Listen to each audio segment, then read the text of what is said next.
আসসালামু আলাইকুম। আমন্ত্রণ প্রবাস বাংলার নিউজে। সাথে আছি আমি উমায়রা ইসলাম।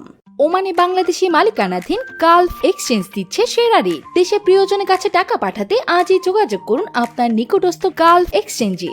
গালফ এক্সচেঞ্জ, বাংলাদেশিদের প্রিয় এক্সচেঞ্জ।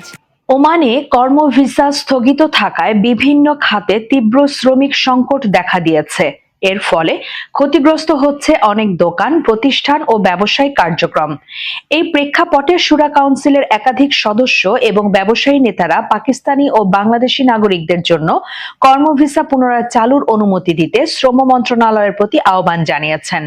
তারা বলেন, বিশেষ করে দক্ষ শ্রমিক সংকট অনেক প্রতিষ্ঠানকে বড় ধরনের সমস্যার মুখে ফেলছে।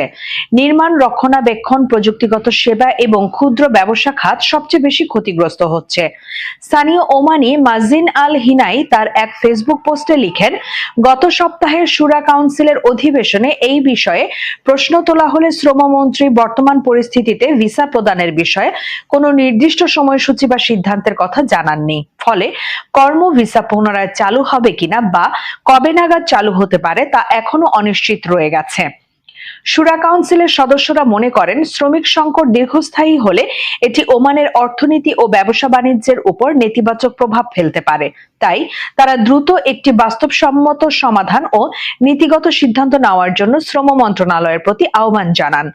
বর্তমানে শ্রম মন্ত্রণালয়ের পরবর্তী পদক্ষেপ কি হবে সে বিষয়ে আনুষ্ঠানিকভাবে কিছু জানানো হয়নি। তবে ব্যবসায়ী মহল ও প্রবাসী সংশ্লিষ্টরা আশাবাদী যে সরকার বিষয়টি গুরুত্ব সহকারে বিবেচনা করবে এবং শিগগিরই কোনো ইতিবাচক ঘোষণা আসবে।